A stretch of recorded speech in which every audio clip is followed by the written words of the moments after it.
A vida dos 12 Césares, livro de Caio Suetônio Tranquilo.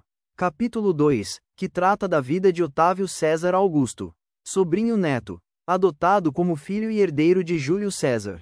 A família Otávia, segundo inúmeras testemunhas, era uma das primeiras de Velitres. Na parte mais movimentada da cidade havia um bairro o qual chamavam desde longa data de Otávio, e nele se erguia um altar consagrado a um certo Otávio, que comandara uma guerra contra um povo vizinho, e que esse tal Otávio, sendo avisado, em meio a um sacrifício que oferecia a Marte, de uma incursão súbita do inimigo, arrebatou do fogo as entranhas mal cozidas, cortou-as, correu ao combate e retornou vencedor.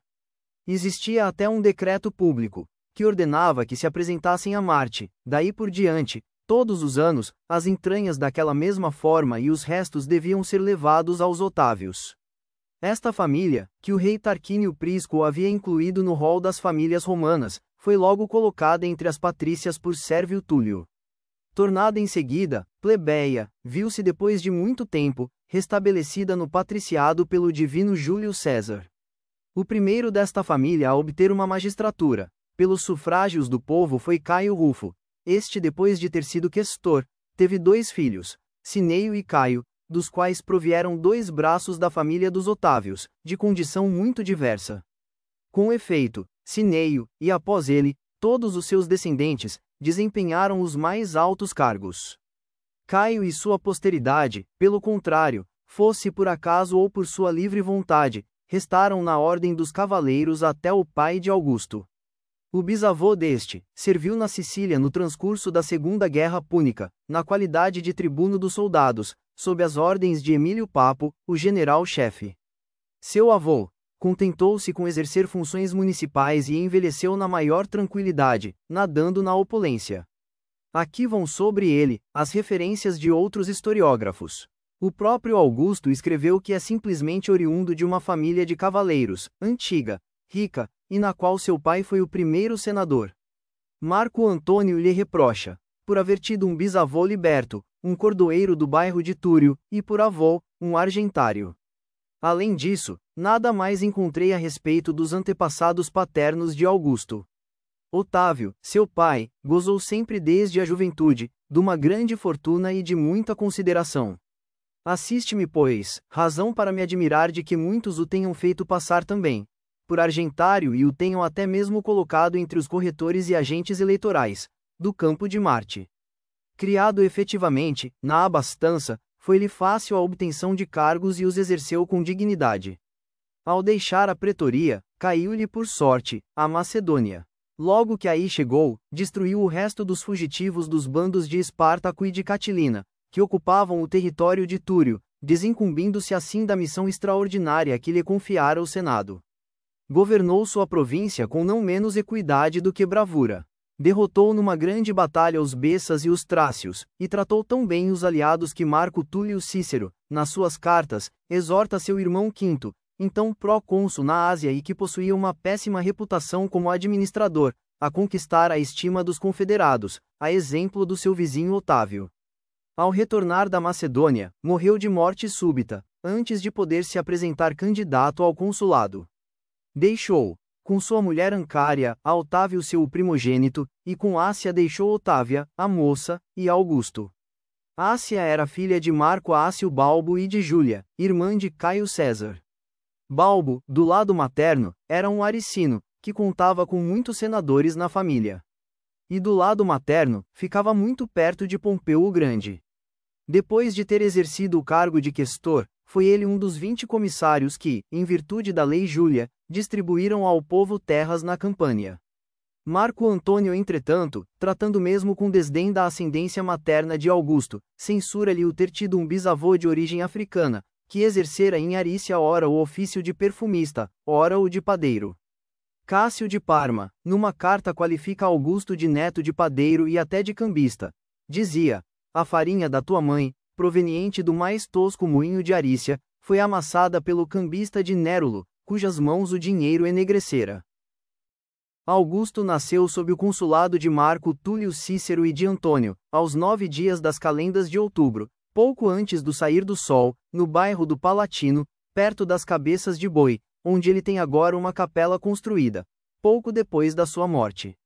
Com efeito, mencionam os atos do Senado que Caio Letório, rapaz da família patrícia, procurando lenir a cruel pena reservada aos adúlteros, alegara aos padres conscritos, além da sua idade e da sua nobreza, que ele era também o possessor e, por assim dizer, o serventuário do solo em que Augusto ao nascer tocara primeiro. Pediu uma diminuição da pena sob o pretexto de que este Deus, considerando-se bem, fazia parte do seu patrimônio, e portanto da sua propriedade. O Senado decretou então, que essa parte da casa seria consagrada. Existe ainda o lugar onde ele foi criado, na propriedade dos seus avós, perto de Velitris. É uma pequena peça, semelhante a um guarda-comidas. A vizinhança crê firmemente que ele tivesse nascido ali. Receia-se nela entrar, sem necessidade e sem lhe render homenagem. Pois uma antiga tradição diz, que os que se aproximam deste lugar irreverentemente, são presas por uma espécie de horror e espanto.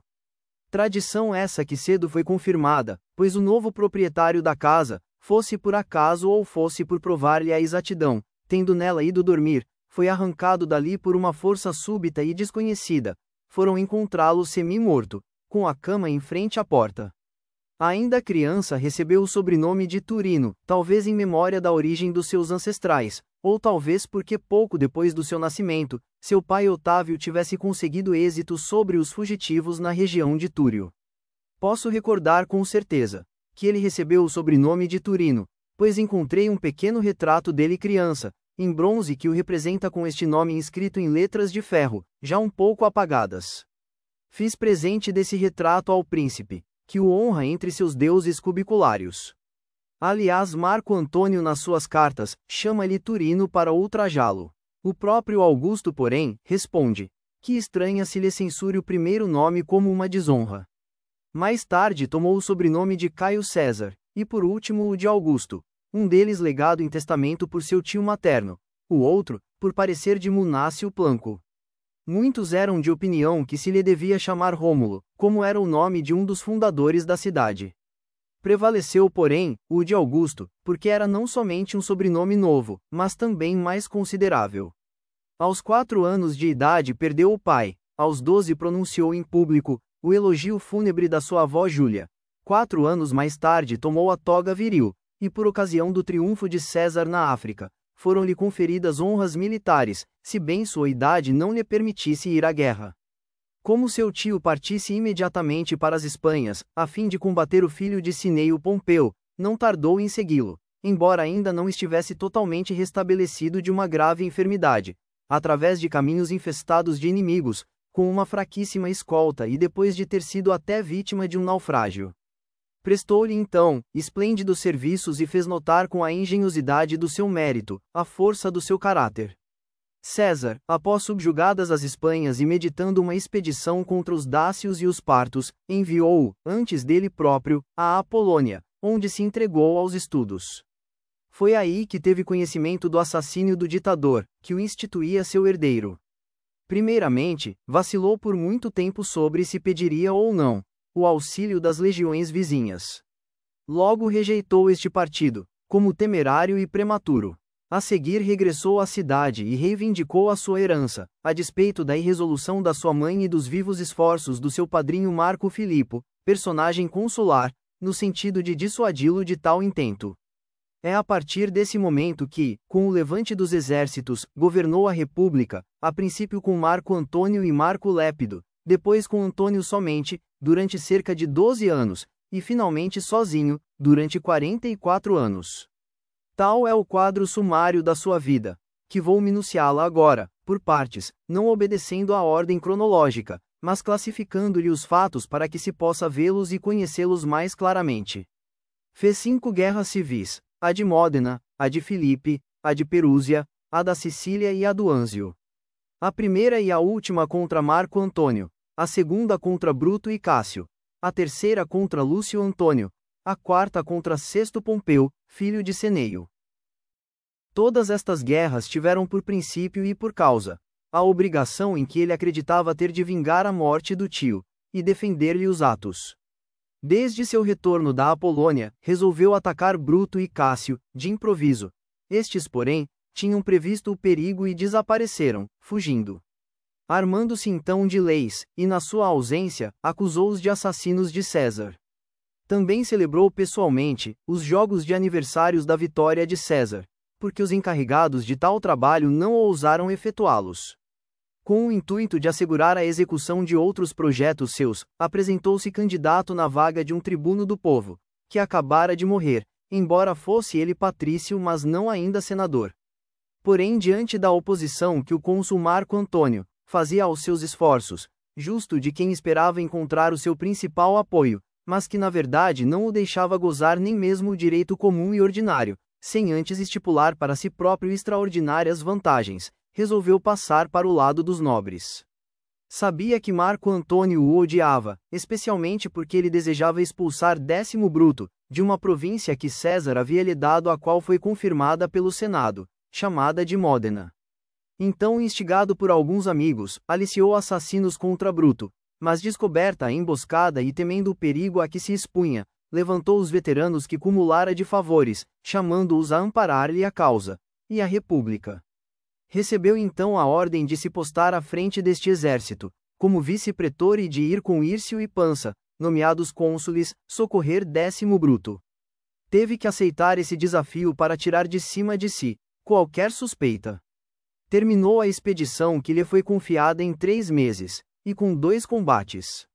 No primeiro, a acreditar-se em Marco Antônio, ele fugiu e só apareceu 2 dias depois, sem capa e sem cavalo.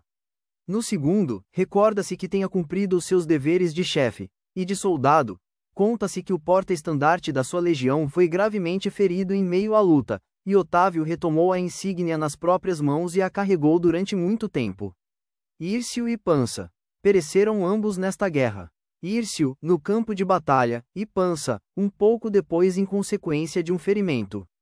Espalhou-se a notícia de que Otávio era o culpado dessa morte, que após a derrota de Marco Antônio, estando a república sem cônsules, ele queria ser o único vencedor, e se apossar dos 3 exércitos. Em todo caso, a morte de Pansa foi tão suspeita, que Glico, seu médico, foi preso sob a acusação de o haver envenenado pelo ferimento.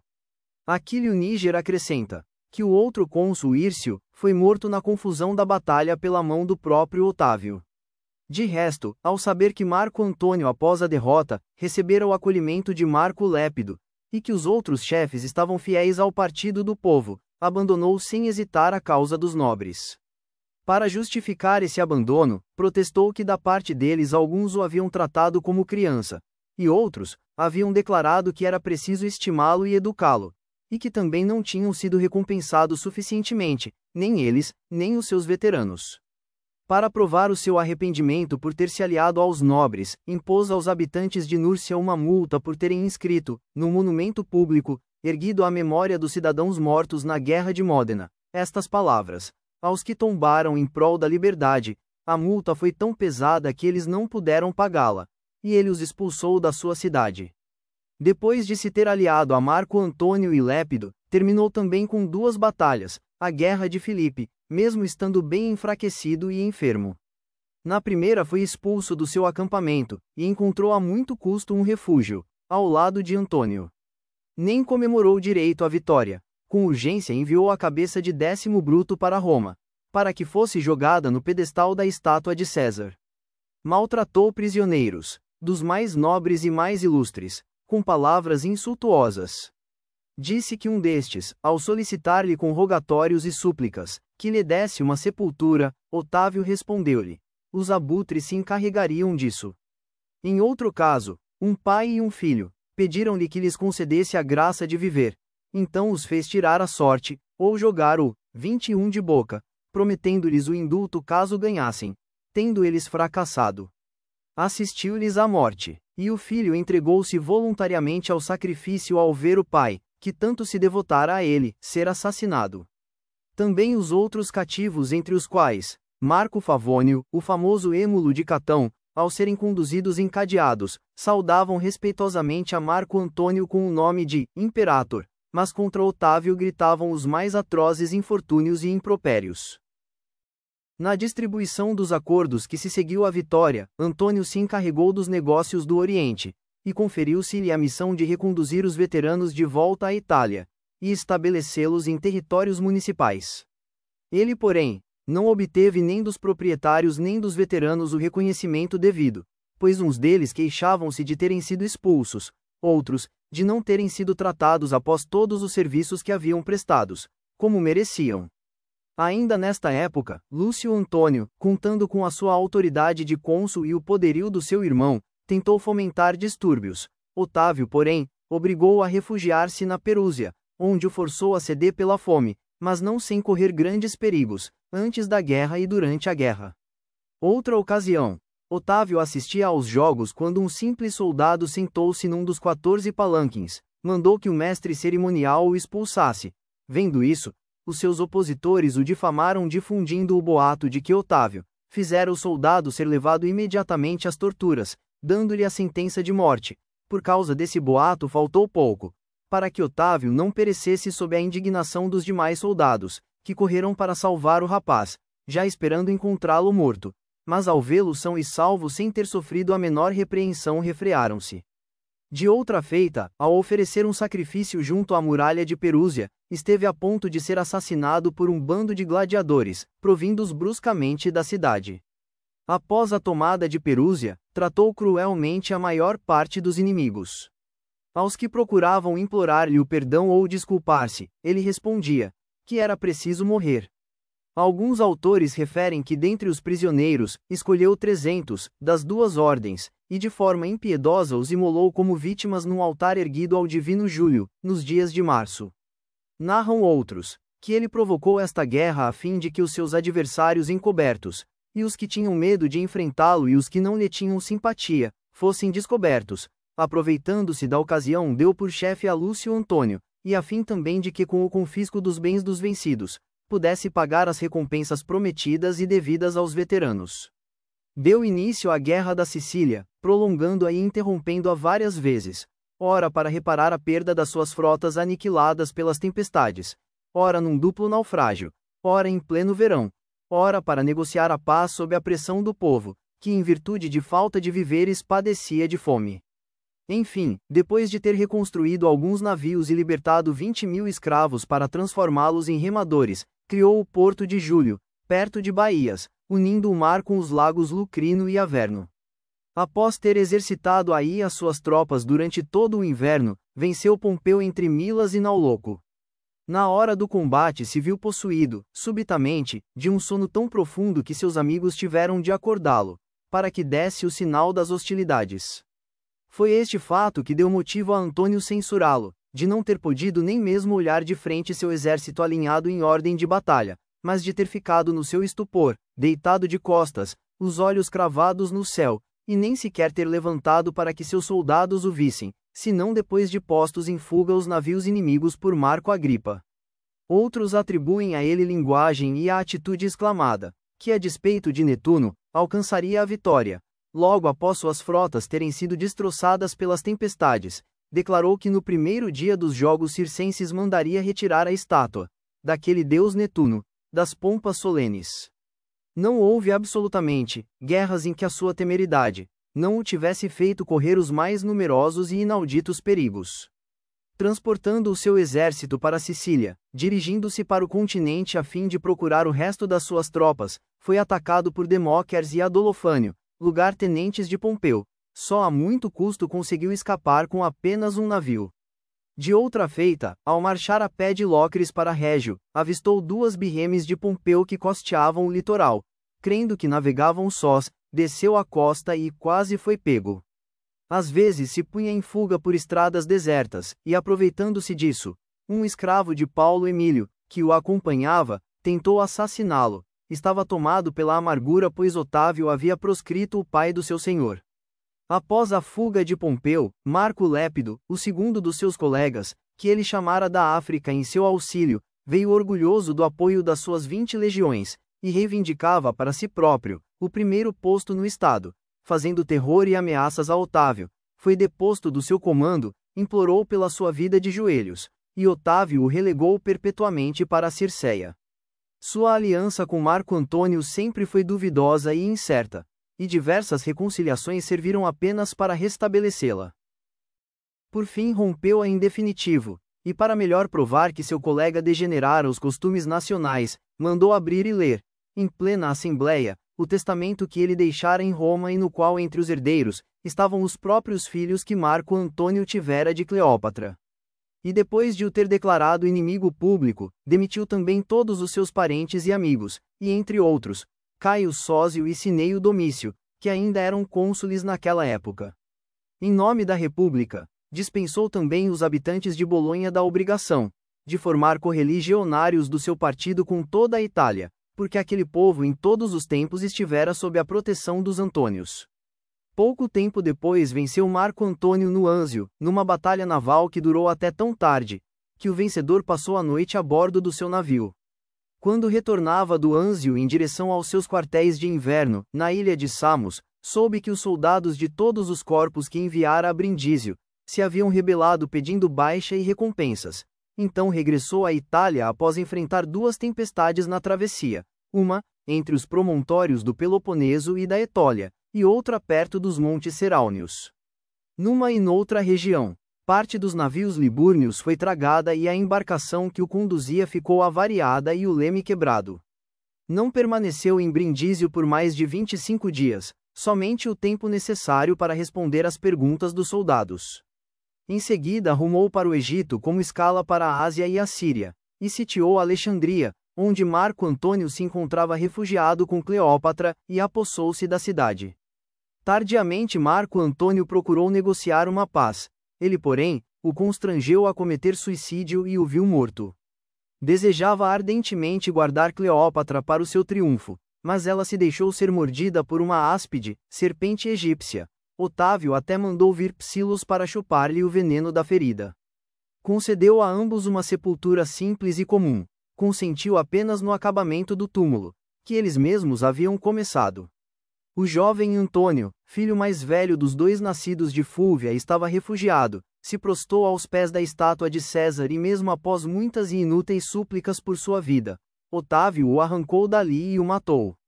Já Cesário, filho que Cleópatra se gabava ter tido com César, foi preso quando fugia, e entregue ao suplício. Quanto aos outros filhos que Marco Antônio tivera com a rainha Cleópatra, ele os poupou como se fossem seus parentes, e dispensou a cada um deles os cuidados e os zelos devidos a essa condição. Ao mesmo tempo, retirou do santuário a urna, que ficava fora do alcance dos olhos humanos, e que continha o corpo de Alexandre o Grande, e com todo o respeito, colocou-lhe na cabeça uma coroa de ouro e o cobriu de flores. Perguntaram-lhe se queria ver também os Ptolomeus, e ele respondeu que viera ver um rei, não os mortos. Reduziu o Egito à condição de província romana, e com o intuito de torná-la mais fértil e mais apropriada ao abastecimento da cidade, determinou que os soldados fizessem a limpeza de todos os canais, por onde se esgotavam as inundações do Nilo e que há muitos anos se encontravam entupidos de limo. A fim de tornar a vitória de Anzio célebre para sempre, fundou também a cidade de Nicópolis, perto do Anzio, e nela instituiu os Jogos Quinquenais. Aumentou o antigo templo de Apolo, e ornamentou com os despojos navais o lugar em que estabelecera seu acampamento, consagrando-o a Netuno e a Marte. Descobriu e afogou no nascedouro todos os motins, e até mesmo começos de revoluções assim como numerosas conspirações, que se tramaram contra ele em diferentes épocas. Primeiramente, a do jovem Lépido, depois a de Varrão Murena e Fânio Sépio, em seguida a de Marco Ignácio, mais tarde, a de Plauto Rufo e Lúcio Audásio acusado de falsificar testamentos, mesmo enfraquecido pela idade e pelas doenças, também a de Asínio Epitádio, meio parto e meio romano, e finalmente a de Télifo, escravo que se denominava uma mulher. Nem as conspirações e emboscadas das gentes da mais baixa condição foram palpadas por ele. Audásio e Epitádio queriam sequestrar a sua filha Júlia e seu sobrinho Agripa, das ilhas para onde por motivos estratégicos, haviam sido expatriados, a fim de apresentá-los ao exército. Télifo projetara atacar o império, assim como Augusto e o Senado. Aconteceu ainda de um homem do exército da Ilíria ter iludido a vigilância da guarda e ser encontrado um dia, armado de uma faca de caça, junto do seu quarto de dormir. Seria ele um louco, ou fingia loucura? Não se sabe, pois não se conseguiu arrancar coisa alguma a respeito. Quanto às guerras exteriores, não fez por si só mais do que duas, da Dalmácia, na sua juventude, e dos cântabros após a derrota de Antônio. Na expedição a Dalmácia recebeu 2 ferimentos, um no joelho direito por uma pedrada, e no outro, teve a perna e os 2 braços atingidos na queda de uma ponte. Deixou as outras guerras aos cuidados dos seus lugar-tenentes, mas interveio nas expedições da Panônia e da Germânia. Na ânsia de ir mais longe, dirigiu-se da cidade até Ravenna, Milão e Aquileia. Subjugou pessoalmente ou por intermédio dos seus comandantes, o país dos cântabros, Aquitânia, Panônia, Dalmácia, toda a Ilíria e também a Récia, os Vindélicos e os Salácios, povos dos Alpes. Reprimiu os dácios e desbaratou 3 dos seus chefes, com numerosas tropas. Rechaçou os germanos para além do Elba, recebeu a submissão dos Úbios e dos Sicambrios, e os transportou à Gália estabelecendo-os nas terras vizinhas do Reno. Impôs a obediência a outros povos menos pacíficos, mas não desencadeou uma guerra sem razão ou necessidade. Longe estava do desejo de aumentar a qualquer preço o seu império ou a sua glória militar, que forçou certos príncipes bárbaros a jurarem, no templo de Marte Vingador, que seriam fiéis à aliança e à paz que ele lhes propusesse. Noutra ocasião, tentou obter de alguns um novo gênero de reféns, as mulheres, porque via que os inimigos não faziam caso dos homens. Sem impedimentos deixou-lhes a liberdade, de retomarem seus reféns quando bem entendessem.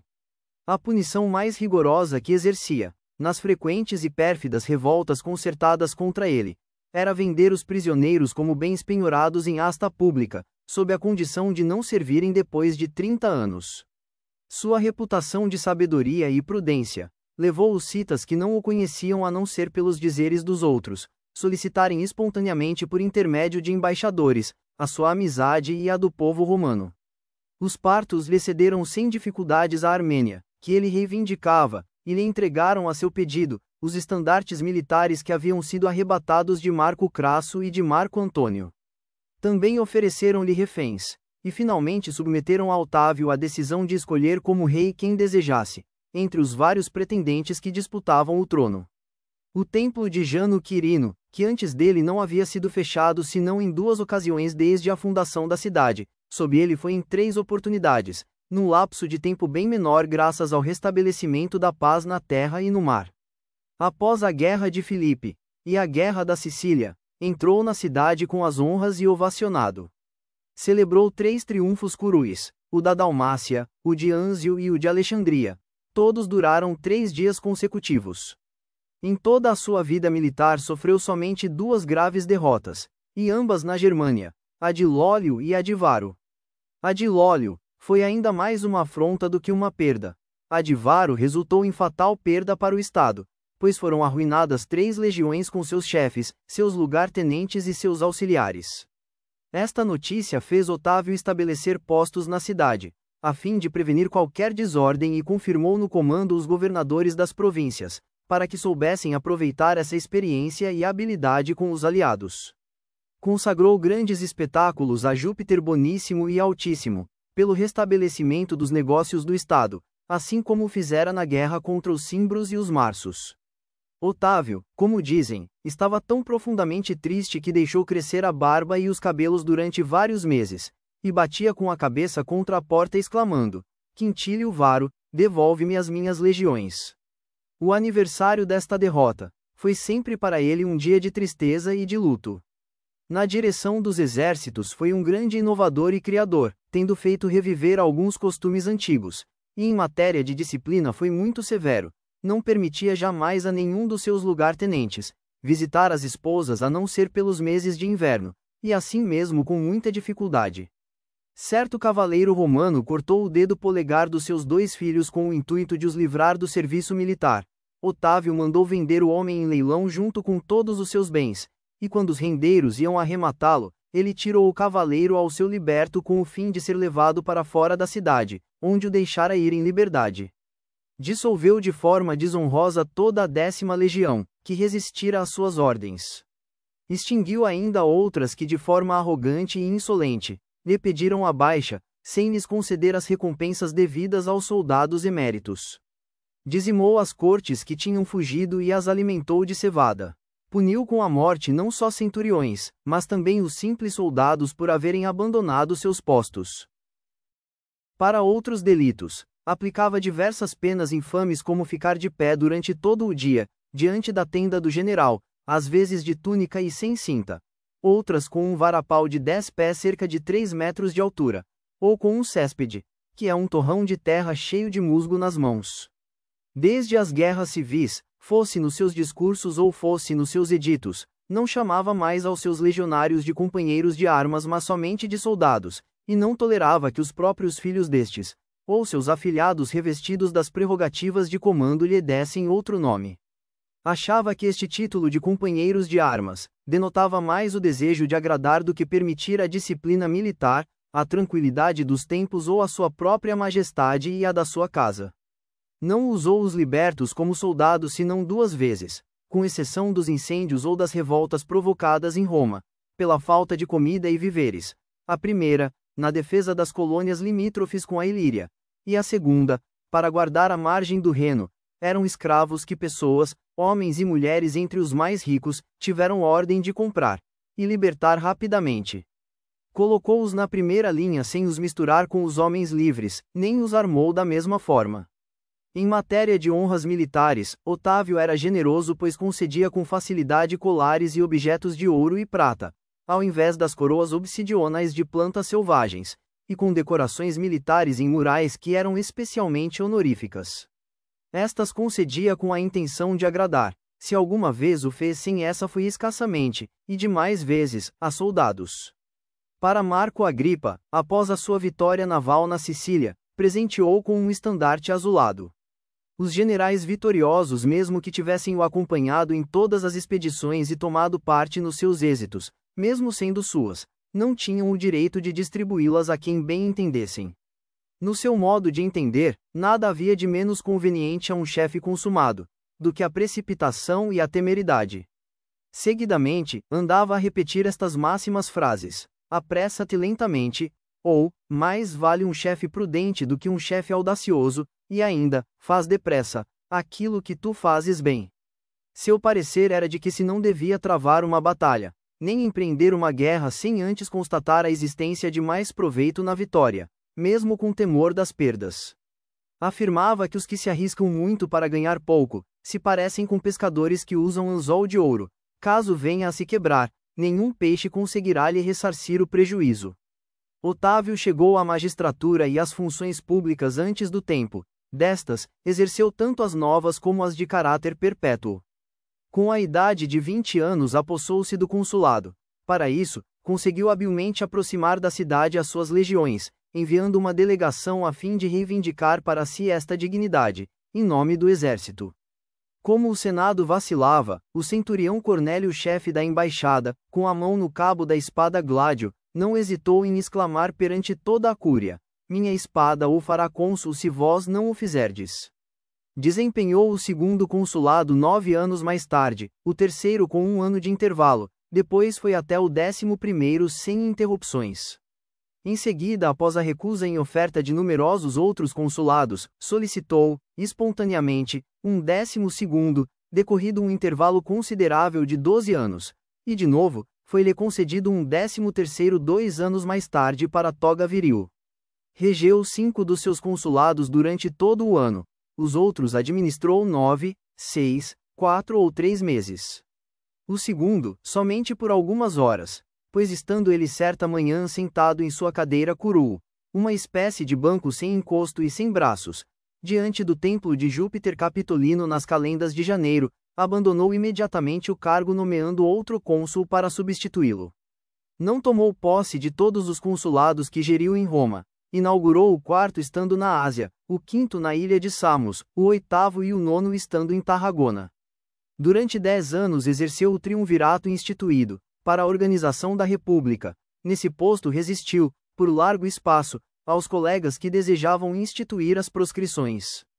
Porém, ao começarem estas proscrições, revelou-se mais cruel do que todos os outros, pois enquanto seus companheiros por muitas vezes se houvessem mostrado sensíveis à reputação e aos pedidos dos que intercediam a favor de cidadãos distintos, ele foi, obstinadamente, o único que não quis poupar ninguém. Chegou até decretar o banimento de Caio Torânio, seu ex-guardião e tutor, que havia sido edil na Assembleia com seu pai Otávio. Júnior Saturnino acrescenta, que terminadas as proscrições dos banimentos, Marco Lépido, procurando se defender no Senado das suas ações do passado, e na espera de que a clemência para o futuro pusesse limites às suas punições, Otávio expendeu um parecer contrário e declarou, que não obstante ter deixado de proscrever, reservava-se todavia, liberdade de ação. Sem embargo, parece que se arrependeu desta obstinação ao conferir mais tarde a dignidade equestre a Vínio Pilopêmenio, acusado de ter escondido o seu senhor, condenado à proscrição. Nesta mesma magistratura, repetidas vezes excitou o ódio, certa vez, em que falava aos seus soldados, permitira aos camponeses se aproximarem deles. Porém, ao ver Pinário, cavaleiro romano, que se preparava para escrever algo furtivamente, tomou-o por um espião, mandou degolá-lo na sua presença. Tédio Afer, cônsul designado, emprestara qualquer dos seus atos propósitos maliciosos. Otávio o ameaçou tão terrivelmente que Afer suicidou-se, atirando-se de uma elevação. Quinto Gílio, um pretor que foi saudá-lo, trazia escondida na sua toga 2 tábulas. Otávio supôs se tratasse de uma espada Gládio e não ousou certificar-se disso. Por medo que se encontrasse outra coisa, mandou retirá-lo do seu tribunal por centuriões e soldados, e submetê-lo à tortura como se fosse um escravo. Não conseguindo obter nenhuma confissão, mandou matá-lo, após haver-lhe arrancado os olhos com as suas próprias mãos. Todavia, mentindo, escreveu ele mesmo, que esse Gílio atentara contra sua vida por ocasião de uma entrevista que lhe solicitara, e que por isso mandara prendê-lo, mas que depois o soltara da prisão, proibindo-lhe que residisse na cidade. Escreveu também, por fim, que o homem havia perecido em um naufrágio ou numa emboscada de bandidos. Recebeu a autoridade tribunícia de forma vitalícia, e por diversas vezes, de 5 em 5 anos, nomeou um colega. Aceitou igualmente, a título perpétuo, a direção da polícia e das leis. Foi no exercício deste cargo, se bem não estivesse revestido da censura, que levantou por 3 vezes o recenseamento do povo, a primeira e a terceira com o seu colega, e a segunda sozinho. Pretendeu renunciar ao poder em 2 ocasiões. A primeira, logo depois da derrota de Antônio, ao lembrar-se de que este o acusara várias vezes de se constituir o único obstáculo ao restabelecimento da liberdade. A segunda, num momento de debilidade motivada por longa moléstia. Chegou a reunir em sua casa magistrados e senadores, prestando-lhes conta dos negócios do império.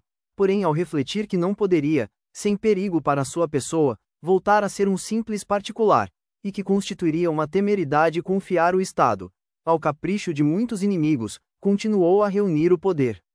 Não se sabe o que há de louvável nisso, se o acontecimento ou a intenção, pois esta intenção, tão repetidamente anunciada, foi por ele mesmo confirmada num edito, nos seguintes termos: possa eu manter a República sã e salva na sua base, e recolher-lhe os frutos que desejo, o de passar por fundador do melhor governo, e de levar comigo ao morrer, a esperança de que os fundamentos do Estado, lançados por mim, estarão solidamente assentados.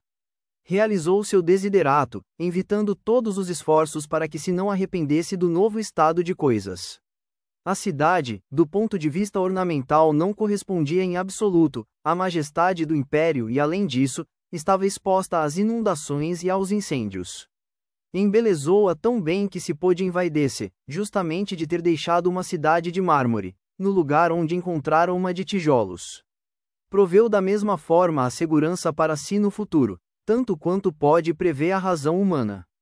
Ergueu numerosos monumentos públicos, entre os quais se contam principalmente o Fórum, com o Templo de Marte Vingador, o Templo de Apolo no Palatino, e o de Júpiter Tonante no Capitólio. O que o levou a construir o seu fórum foi a multiplicidade de demandas e de julgamentos, que estavam a exigir um terceiro para suprir a insuficiência dos outros 2. Inauguraram-no às pressas, antes mesmo de terminado o Templo de Marte, e ficou consagrado aos processos do Estado e ao sorteio dos juízes. Prometera construir o Templo de Marte durante a Guerra de Filipe, desencadeada com o objetivo de vingar seu pai. Assim decidiu que o Senado deliberasse nele a respeito dos triunfos e das guerras. Decidiu-se então que daquele lugar, todo aquele que fosse às províncias com um comando partiria dali, e os que retornassem vencedores ali depositariam os troféus dos seus triunfos. Levantou o templo de Apolo, nas cercanias da sua casa no Palatino, pois certa vez ela foi atingida por um raio, e segundo a declaração dos adivinhos, aquele deus queria ter uma morada. Acrescentou ao templo um pórtico com uma biblioteca latina e grega. Era ali que nos dias da sua velhice muitas vezes convocava o Senado e passava em revista de 10 em 10, as decúrias dos juízes. Consagrou um templo a Júpiter Tonante, por tê-lo livrado de um perigo ao realizar a sua expedição contra os cântabros. Durante uma marcha, à noite, um raio roçara-lhe a liteira e matara-lhe o escravo que o precedia com um archote. Mandou construir outros edifícios que não ostentam seu nome, o de seus netos, da sua mulher e da sua irmã, como o pórtico e a basílica de Caio e Lúcio, os pórticos de Lívia e Otávia e o teatro de Marcelo. Convidava também os principais cidadãos a adornarem a cidade, de acordo com as posses de cada um, com novos monumentos ou por meio de reparos e ornamentações.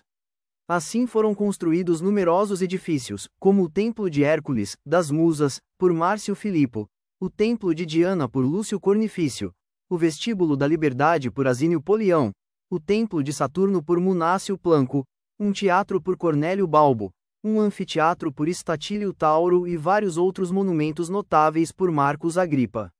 Dividiu o perímetro da cidade em distritos e bairros, estabeleceu que eles seriam administrados por magistrados anuais, por meio de sorteio, e estes por inspetores escolhidos entre a população do bairro. Criou postos de sentinelas noturnas contra os incêndios, e para evitar as inundações alargou e dragou o leito do Tibre, que estava obstruído pelos resíduos e estreitado pelo desabamento de edifícios. A fim de tornar fácil por todos os lados o acesso à cidade, encarregou-se de cortar a via Flamínia até Arimino, e entregou as outras a cidadãos enobrecidos por triunfos, a fim de que eles mesmos nivelassem com o seu dinheiro recebido dos seus despojos de guerra. Reconstruiu edifícios sagrados arruinados pela velhice, ou consumidos pelo fogo. Enriqueceu-os das mais custosas oferendas. De uma só vez, mandou levar ao santuário de Júpiter Capitolino 16.000 libras de ouro e pedras preciosas, no valor de 50 milhões de sestércios. Após a morte de Lépido se revestiu do pontificado máximo, e mandou trazer amontoar e queimar mais de 2.000 volumes de livros e predições em língua grega e latina, cujos autores eram anônimos ou pouco recomendáveis, e conservou somente os livros sibilinos, mas ainda assim sujeitos também à escolha. Sabendo que se Lépido estivesse vivo jamais consentiria. Feito isso, encerrou-os em 2 caixinhas douradas e colocou-as no sulco da estátua de Apolo Palatino. Restituiu ao seu estado primitivo o calendário organizado pelo divino Júlio, no qual a negligência dos pontífices introduzira desordem e confusão. Neste novo ajuste no calendário emprestou seu nome ao mês Sestilis, antes de setembro que era o do seu nascimento, porque foi naquele mês que recebera o seu primeiro consulado e os troféus da vitória. Aumentou o número e a dignidade dos sacerdotes, assim como as vantagens que auferiam, e sobretudo as das virgens vestais. Morta uma delas, era preciso substituí-la. Muitos procediam a manejos a fim de furtarem as filhas ao sorteio. Jurou certa vez, que assim que uma das suas netas atingisse a idade requerida, ele a ofereceria espontaneamente. Restabeleceu algumas antigas cerimônias caídas há pouco e pouco em desuso, como o augúrio da salvação, o flaminato de Júpiter, as festas lupercais, os jogos seculares e os jogos em honra aos deuses dos lares. Proibiu às crianças impúberes de 0 a 16 anos, de comparecerem aos lupercais, e igualmente os jovens de ambos os sexos de assistirem a qualquer espetáculo noturno, a menos que fossem acompanhados por algum parente idôneo. Ordenou que 2 vezes ao ano, se ornassem os lares com pitais com flores da primavera e do verão. Conferiu as mais altas honras, depois das outorgadas aos deuses imortais, à memória dos chefes que souberam conquistar para o Império Romano, a princípio tão débil, a sua soberana potência. Restaurou também os monumentos erigidos por cada um deles, neles deixando as antigas inscrições, colocando solenemente as estátuas de todos, com vestes triunfais, num e noutro pórtico do seu fórum. Declarou num edito, que por isso desejava propor aos cidadãos modelos para julgá-lo, a ele mesmo, enquanto vivesse, assim como os príncipes das idades vindouras. Do mesmo modo, transportou a estátua de Pompeu, colocando-a sobre uma arcada de mármore. Corrigiu a maior parte dos abusos oriundos de um deplorável exemplo que fomentava, com prejuízo para o Estado, o hábito e a licença das guerras civis e que a própria paz deixara subsistir, pois sob o pretexto de se defenderem, quadrilhas de bandidos andavam ostensivamente armadas. Os viajantes eram roubados nos campos, quer homens livres quer os escravos, e encerrados nos ergástulos dos proprietários territoriais, um local geralmente subterrâneo e úmido, destinado a confinar pessoas incorrentes, especialmente escravos considerados perigosos ou condenados a trabalhos forçados. Numerosos bandos, sob o rótulo de serem a nova associação, concertavam alianças e não recuavam diante de nenhum crime. Otávio reduziu os bandidos, organizando postos nas regiões favoráveis, revistou todos os ergástulos e decretou a dissolução de todas as associações, que não fossem nem antigas nem legalizadas. Queimou os registros dos velhos devedores do erário, fonte da mais ampla matéria para acusações caluniosas. Deu posse aos proprietários dos terrenos da cidade, para os quais o domínio público era incerto. Fez desaparecer o nome dos acusados de longa data, cuja miséria não servia senão para alegrar o coração dos seus inimigos, determinando que quem quer que os perseguisse novamente se arriscariam a uma pena igual à que eles impuseram outrora. Porém, a fim de que nenhum delito ficasse impune, ou nenhuma obrigação pública sofresse demora, empregou na solução dos negócios do Estado mais de 30 dias, ocupados pelos jogos honorários. Às 3 decúrias de juízes, acrescentou mais uma, a 4ª decúria, recrutada entre os cidadãos de censo inferior, a qual chamou de decúria dos 200, encarregada de julgar os processos de menor ou pouca importância. Escolheu juízes da idade de 30 anos, isto é, 5 anos menos do que a idade até então requerida. Porém, como a maior parte das pessoas recusasse estas funções judiciárias, concedeu contra a vontade, 1 ano de férias, rotativamente, a cada decúria e o direito de suspender a execução dos processos, como de costume, nos meses de novembro e dezembro. Exerceu pessoalmente a justiça com assiduidade, e muitas vezes até à noite. Quando se sentia indisposto, colocava uma liteira diante do seu tribunal, ou então julgava deitado dentro de sua casa. Suas sentenças primavam não somente por uma rápida execução, mas ainda por uma extrema doçura. Para poupar um homem, culpado de parricídio, diante do suplício do saco de couro, no qual só eram cozidos os réus que confessassem o crime, conta-se que ele o interrogou nos seguintes termos: não, é verdade que, não, mataste, absolutamente, teu pai. E numa acusação de falso testamento, em que todos os signatários caíram sob o guante da lei Cornélia, ele não se limitou a dar aos juízes que tinham de examiná-lo apenas 2 boletins, um para condenar e outro para absolver, mas ajuntou-lhes um terceiro, que isentava de culpa aqueles cuja assinatura tivesse sido obtida por fraude ou por erro. Remetia todos os anos ao prefeito da cidade os apelos dos litigantes urbanos e os dos provincianos aos personagens consulares, que ele comissionara junto à administração de cada província. Corrigiu leis, restabelecendo algumas delas integralmente, tais como a lei suntuária, as referentes ao adultério, à pudicícia, à intriga, e aos casamentos das diferentes ordens.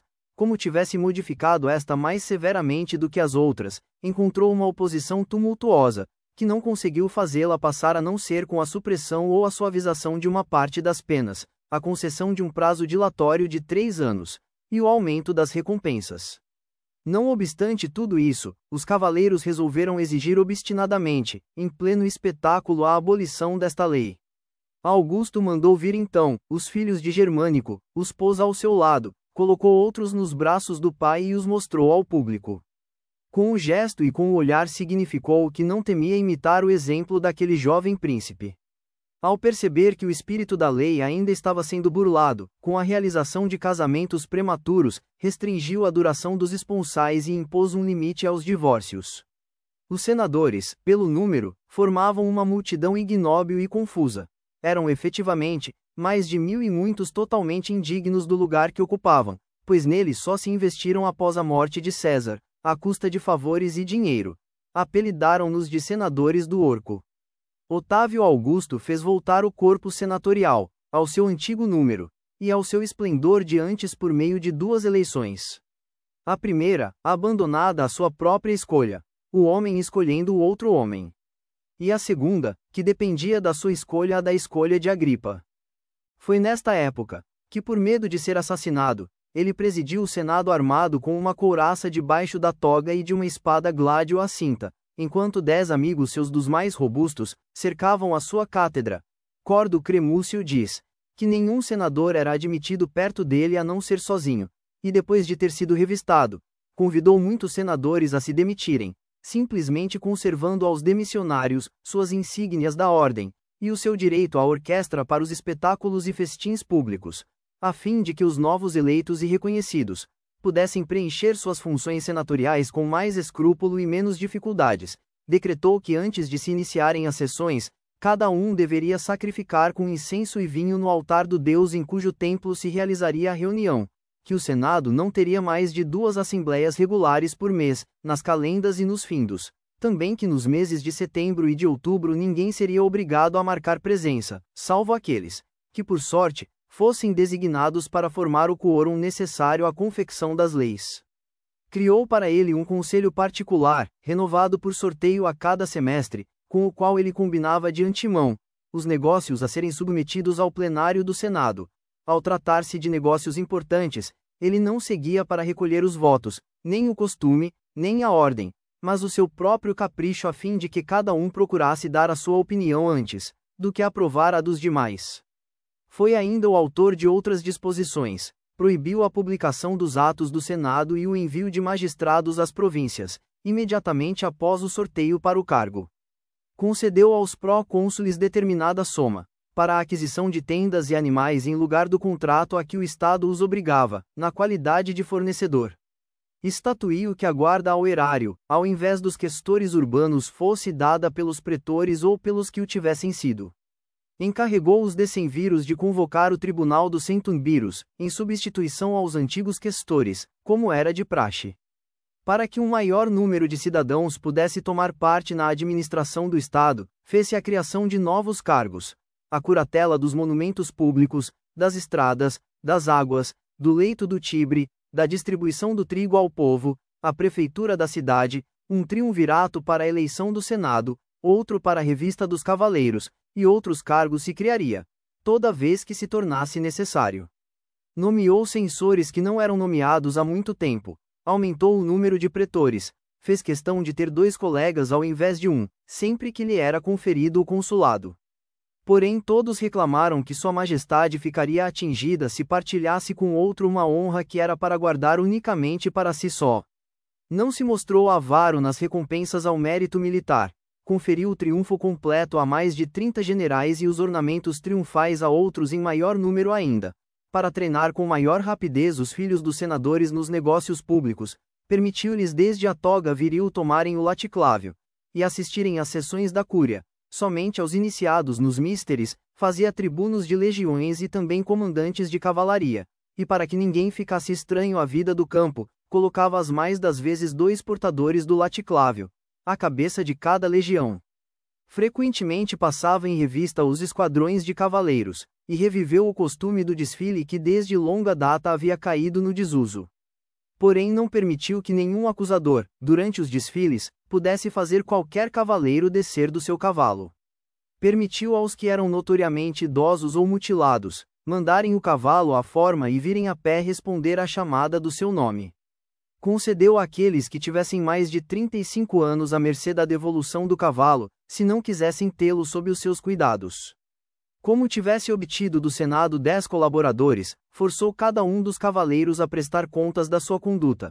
Dentre os que se encontravam em falta, castigou uns, degradou outros, e admoestou mais outros de diversas maneiras.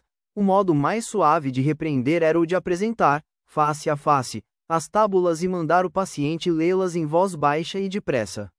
Condenou de infâmia várias pessoas, por terem emprestado a juros exorbitantes, somas que haviam obtido a taxas baixíssimas. Se não tinha candidatos à dignidade tribunícia, criava senadores entre os cavaleiros romanos, sendo-lhes permitido, quando expirado o cargo, escolherem entre as 2 ordens a que preferissem. Como a maior parte dos cavaleiros, arruinados pelas guerras civis, não ousassem assistir aos jogos dos 14 palanques, com receio de incorrerem na pena teatral, declarou que esta pena não devia ser aplicada aos que jamais tivessem possuído o censo equestre, inclusive seus parentes. Organizou o recenseamento do povo por bairros, e para que os plebeus com a distribuição do trigo não se afastassem dos seus negócios, decidiu que de 3 em 3 meses fosse realizada uma quarta parte do fornecimento. Ao ver, porém, que se clamava pelo antigo costume, consentiu em restabelecer as distribuições mensais para cada indivíduo. Restabeleceu também o antigo regime dos comícios, e reprimiu a cabala com a aplicação de penas das mais variadas. No dia dos comícios, distribuía às tribos Fabai e Kepcha, das quais era membro, 1000 sestércios para os cofres de cada uma, para que não fossem pedir nada a qualquer candidato. De outro modo, emprestando grande importância ao fato de conservar o povo romano puro de qualquer mistura de sangue estrangeiro ou servil, teve parcimônia na concessão de direitos de cidadania, restringindo as manumissões. Como Tibério havia intercedido por um protegido seu que era grego, escreveu-lhe que não teria atendido em absoluto, se não estivesse persuadido, de viva voz, das legítimas razões do seu pedido. Lívia solicitou-lhe o direito de cidadania para um gaulês tributário. Recusou-lhe a solicitação, mas ofereceu-lhe a isenção de impostos, assegurando-lhe que com mais facilidade consentiria na perda de alguma coisa da renda fiscal, do que prostituir a dignidade dos cidadãos romanos. Não contente em haver com 1000 obstáculos, dissuadido a alforria dos escravos, e com obstáculos ainda mais numerosos à plena liberdade, organizou cuidadosamente o número de candidatos, a condição e a diferença dos que se libertariam, e estipulou de outro modo que nenhuma espécie de liberdade poderia conferir o direito de cidadania àqueles que tivessem sido postos a ferros ou submetidos à tortura. Dedicou-se também ao restabelecimento das antigas maneiras e costumes. Certa vez, ao ver na assembleia um grupo de pessoas vestidas de preto, gritou indignado: "Eis aí os romanos senhores do mundo, o povo que veste a toga." Encarregou os edis de não permitirem a ninguém, para o futuro, sentar-se no fórum ou no circo sem capa ou toga. Aproveitou-se de todas as ocasiões para testemunhar a sua liberalidade relativamente às ordens do Estado sem exceção. Com o transporte do tesouro real por ocasião do seu triunfo de Alexandria, acresceu de tal forma o numerário que a usura diminuiu, e o preço das terras aumentou. Desde este momento, todas as vezes que o dinheiro superabundava em virtude dos confiscos, consentiu num empréstimo gratuito por tempo determinado, aos que pudessem dar penhor em dobro. Elevou o censo dos senadores, taxando-os em 1.200.000 sestércios ao invés de 800.000, e completou a soma daqueles que não a possuíam. Frequentemente, fazia donativos ao povo, mas quase sempre de valores diferentes, ora 400, ora 300, às vezes 200 e 500 sestércios por cabeça. Não esqueceu nem mesmo as crianças, embora o costume fosse nada lhes dar senão depois dos 11 anos. Nos períodos de carestia, distribuía rações individuais de trigo, às vezes a um preço módico, outras de graça, dobrando as gratificações em dinheiro. A prova, porém, de que este príncipe procurava mais servir utilmente do que agradar, está no fato de que quando o povo se queixou da escassez e do alto preço do vinho, ele os repreendeu num tom severo, dizendo que seu genro Agripa, com a construção de numerosos aquedutos, providenciaria o suficiente para que ninguém viesse a sentir sede. Este mesmo povo reclamou certa vez uma gratificação prometida. Ele respondeu-lhes que só tinha uma palavra. De outra feita, porém, ao lhe reclamarem uma que ele não prometera, censurou o seu opróbrio num edito e asseverou que não a daria, embora tivesse a intenção de dá-la. Não demonstrou menor autoridade e firmeza ao aperceber-se, depois de ter anunciado uma gratificação, que numerosos libertos se haviam introduzido entre os cidadãos. Recusou permitir a participação nesse meio, daqueles aos quais nada havia prometido, e aos outros concedeu menos do que prometera para que a soma destinada a este mistério lhes pudesse bastar.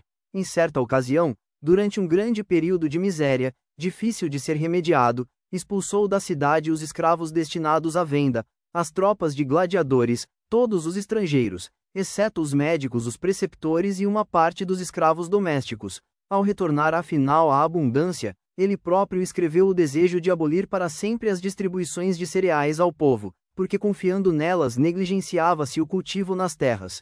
Porém não perseverou nesse propósito, convencido de que poderia vir a restabelecê-las um dia na ânsia de popularidade. Daí para diante, entretanto, agiu de maneira a atender tanto aos interesses dos lavradores, dos negociantes e os do povo. Ultrapassou todo mundo quanto à frequência, à variedade e à magnificência dos espetáculos. Dizia que os efetuava 4 vezes em seu nome e outras 23 para outros magistrados, ou ausentes os que não tivessem meios para frequentá-los. Mandava realizá-los algumas vezes, nos bairros e em vários teatros com atores de todas as línguas. E não somente no fórum e no anfiteatro, mas também no circo e nos recintos dos comícios. Outras vezes nada concedia senão uma caçada. Atletas atuavam no Campo de Marte, onde ele mandava construir arquibancadas de madeira. Ofereceu uma batalha naval numa bacia aberta ao pé do Tibre, no lugar onde hoje se encontra o Bosque dos Césares. Durante aqueles dias mandou povoar de guardas a cidade, no temor de que o pouco número dos que ali restavam fosse insuficiente para coibir a ação dos bandidos. Levou ao circo condutores de carros, corredores, matadores de feras, escolhidos muitas vezes entre a gente da mais alta nobreza. Seguidamente, mandava celebrar jogos troianos por um escol de meninos, grandes e pequenos, pois julgava belo e digno dos antigos costumes os tornar conhecidos, por essa forma, os dons de uma estirpe ilustre. Ofertou um colar de ouro a Caio Nônio Asprenate, que foi ferido num destes jogos, e permitiu-lhe, assim como aos seus descendentes, o uso do sobrenome Torquato. Bem cedo, porém, cessou de dar este gênero de espetáculo em virtude das ásperas e severas queixas levadas à cúria pelo orador Asínio Polião, cujo sobrinho Exermino havia também quebrado uma perna. Empregou da mesma forma cavaleiros romanos nos jogos cênicos e nas lutas de gladiadores até o dia em que um senatus consulto o proibiu. A partir desse momento não exibiu senão o jovem Lúcio, oriundo de família honesta, mas somente para mostrar que não possuía mais do que 2 pés de altura, não pesava mais do que 17 libras, ou seja, um anão, mas que era senhor de uma voz fortíssima. Num dos espetáculos fez desfilar pela arena os reféns dos partos, os primeiros que haviam sido enviados a Roma, e os colocou acima dele no segundo banco. Desta sorte, tinha por hábito fora dos dias de espetáculo, caso aparecesse em Roma alguma coisa insólita, e que interessasse a curiosidade pública, mostrá-la ao povo como sendo um caso extraordinário, no local que mais lhe agradasse.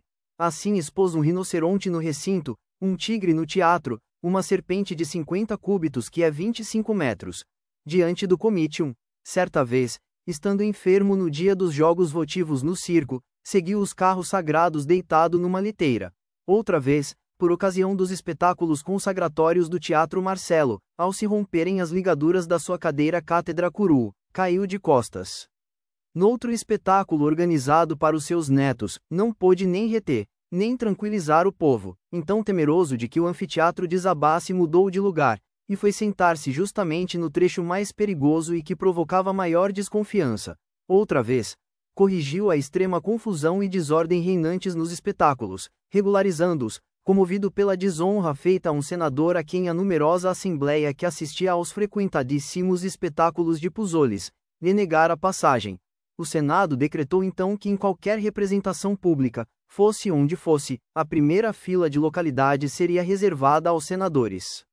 Em Roma, vedou aos deputados das nações livres e aliadas de sentarem-se na orquestra, porque notara que vários desses enviados eram descendentes de libertos. Separou os soldados do povo. Criou graduações especiais para os plebeus casados.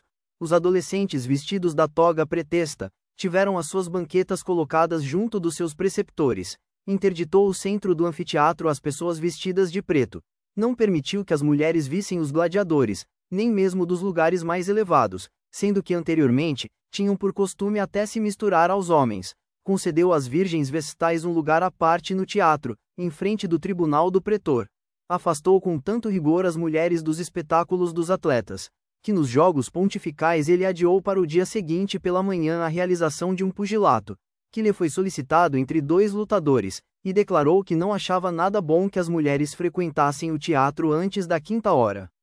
Apreciava os jogos do circo, muitas vezes assistia do terraço da casa dos seus amigos e dos seus libertos. Por vezes, assistia da galeria imperial sentado entre a mulher e os filhos. Ausentava-se dos espetáculos durante várias horas, e também por dias inteiros. Designava os que o deviam substituir na sua ausência, e assim desculpava-se de sua falta. Porém, quando a eles comparecia, de nada mais se ocupava para evitar murmúrios populares, tais como os antes se faziam a Júlio César, seu pai, de que se entregava no decurso dos espetáculos, a ler memórias e cartas, e ao mesmo tempo respondê-las. Isso talvez porque gostasse mesmo dos espetáculos, como nunca escondeu, e algumas vezes chegou até confessar. Doou do seu bolso coroas e muitos outros prêmios de grande valor, para as festas e os jogos organizados por outras pessoas. Jamais assistiu aos certames gregos sem remunerar cada um dos concorrentes, segundo seu mérito. Admirava particularmente os pugilatos, sobretudo os latinos, e não somente os lutadores regulares e ordinários, que ele costumava levar à luta juntamente com os gregos, porém mais ainda, os que sem método nem arte, combatiam em grupos nas ruas estreitas das aldeias. Assim, dentro de pouco tempo julgou digno da sua solicitude. Todos aqueles de alguma forma contribuíam para os espetáculos públicos, manteve os privilégios dos atletas alargando-os, pois interditou os combates dos gladiadores sem licença. Amparado numa antiga lei, retirou dos magistrados o direito de coerção, em qualquer parte contra os estriões, salvo em relação aos jogos e aos teatros. Regulamentou sempre com a máxima severidade as lutas que se travavam nos xistos, e as pugnas de gladiadores. Reprimiu rigorosamente a licenciosidade dos estriões, que mandou açoitá-los com a vergasta em 3 teatros, e exilou Estefânio porque soube que ele prostituía e se servia de uma dama romana, vestida de rapaz e de cabelo cortado. Mandou açoitar à vista de todo mundo no vestíbulo da sua residência o pantomineiro Ila, em virtude de uma queixa do pretor. Expulsou Pilade de Roma e da Itália, pela indiscrição de ter-lhe apontado com o dedo, assinalando um espectador que o ocupava. Depois de ter organizado assim a cidade e os negócios do Estado, povoou a Itália fundando nela colônias em número de 28, e beneficiando-a em várias regiões com trabalhos e rendas públicas. Tornou-a de certa maneira em algumas regiões, igual a Roma em direitos e dignidade. Na verdade, imaginou um gênero de sufrágio eletivo, por meio do qual os decuriões coloniais, cada qual na sua colônia, votassem nos candidatos à magistratura da sua cidade, e enviassem a Roma, nas proximidades do dia dos comícios, os votos selados. Com o intuito de favorecer em todos os sentidos a honestidade e o crescimento da população, colocou no serviço equestre os que lhe solicitavam, recomendados pela sua cidade natal. Quando realizava inspeções regionais, distribuía 1000 sestércios por cabeça aos plebeus, pelos filhos ou filhas que lhe apresentassem. Encarregou-se pessoalmente das províncias mais importantes, as quais ele não achava bom nem seguro confiar a magistrados anuais, e autorizou os pró-cônsules a governar as outras por sorteio. Contudo, efetuou algumas mudanças e visitava, por várias vezes, a maior parte de umas e de outras províncias. Cassou a liberdade de certas cidades aliadas, cuja dissolução de costumes ameaçava perdê-las. Protegeu outras, aniquiladas de dívidas. Reconstruiu as províncias destruídas por tremores de terra. E conferiu o direito latino ou de cidadania aos que apresentassem folha de serviços prestados ao povo romano. Não houve uma só província que ele não tivesse visitado, com exceção da África e da Sardenha. Preparava-se para inspecioná-las após a derrota de Sexto Pompeu, na Sicília. Porém, uma série de violentas tempestades o impediu. E posteriormente, não encontrou nem ocasião nem motivo para fazer a travessia. Com poucas exceções, devolveu os reinos conquistados pelo direito da guerra, aqueles de quem os havia arrancado ou a estrangeiros. Uniu da mesma forma entre si, os reis aliados, por meio de liames mútuos, e despendeu a maior atividade em atender e favorecer cada casamento, e cada acordo de amizade. Porém, na sua solicitude, não os encarou de outro modo senão como membros e partes do império. Deu tutores aos príncipes de menor idade ou fracos de espírito, até a maioridade ou restabelecimento. Educou e instruiu, juntamente com os seus filhos, a maior parte deles. Quanto às forças armadas, distribuiu por províncias as legiões propriamente ditas e as auxiliares. Criou uma frota para Misena e Ravenna, no intuito de proteger o mar superior e o mar inferior. Escolheu um número determinado de soldados, uns para montarem guarda à cidade e outros para sua guarda pessoal. Licenciou o corpo de calaguritanos, que conservara até a derrota de Antônio, e o dos germanos, que fizera parte da sua guarda até o desastre de Varo. Entretanto, não permitiu que ficassem na cidade por mais de 3 cortes e isso mesmo, sem acampamento. Habitualmente recolhia as outras aos quartéis de inverno, ou de verão nas cercanias das cidades vizinhas. Regularizou o pagamento do soldo e dos prêmios ao pessoal militar onde quer que existisse, e proporcionou segundo o posto de cada um o tempo de serviço e as reformas ligadas às baixas, para que nem a idade nem as privações do necessário pudessem atirar os militares licenciados, pelo caminho das revoluções, e para que lhes pudesse fornecer sempre e sem dificuldade, o sustento e as gratificações fundou uma caixa militar por meio de novas receitas. A fim de saber e conhecer mais prontamente o que se passava em cada província, colocou nas estradas militares e a curtas distâncias, primeiro rapazes, depois veículos. Este meio lhe pareceu mais cômodo para poder interrogar, caso o exigissem as circunstâncias, e correios que lhe trouxessem cartas de qualquer parte.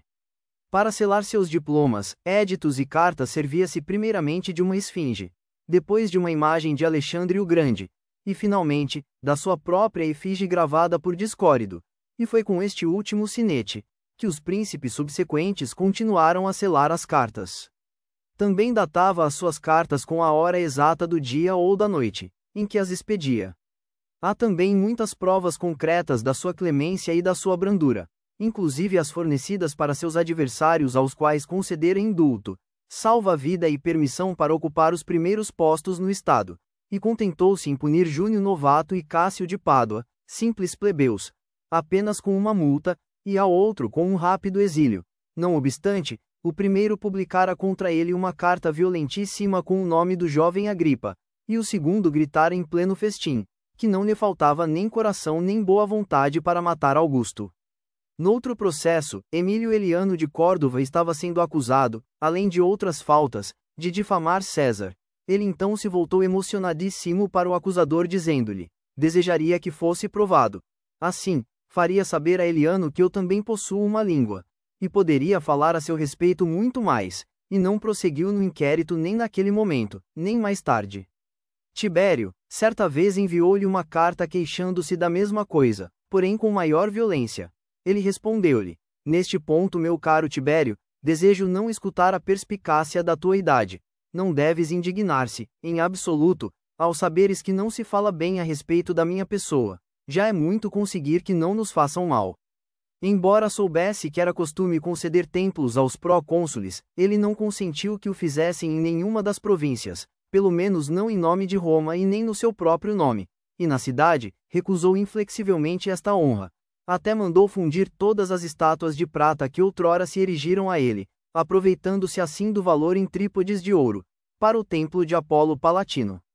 Recusou a ditadura que o povo lhe oferecia com insistência, genufletindo e atirando a toga para trás, a fim de desnudar o peito.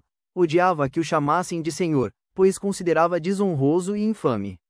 Certo dia em que assistia aos jogos, um ator pronunciou as seguintes palavras: o senhor justo e bom. Todos os espectadores aplaudiram, pensando que se tratasse de César, mas era parte da peça teatral. Otávio, porém, com o gesto e o olhar, fez baixar as adulações e no dia seguinte publicou um édito severíssimo. Daí por diante proibiu até seus filhos o emprego do nome de senhor, fosse a sério ou por brincadeira, e do mesmo modo, a prática de semelhantes adulações estava proibida entre eles. Passou a ter sempre o cuidado de não sair da cidade ou de qualquer outro lugar, e de neles não entrar, a não ser de tarde ou de noite a fim de que ninguém se incomodasse em lhe prestar homenagens.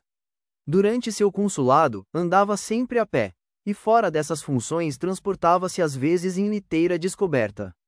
Nos dias de recepção pública, admitia também a plebe e recebia com boa vontade os pedidos dos visitantes. Um dia chegou a censurar com risos um daqueles que lhe apresentava uma petição com tanta timidez, como se estivesse a oferecer uma moeda de ouro a um elefante. No dia do Senado, não saudava os senadores a não ser na cúria, e depois de sentados, designando cada qual pelo nome sem que ninguém lhe sugerisse. Ao sair, os senadores continuavam sentados e ele se despedia da mesma maneira.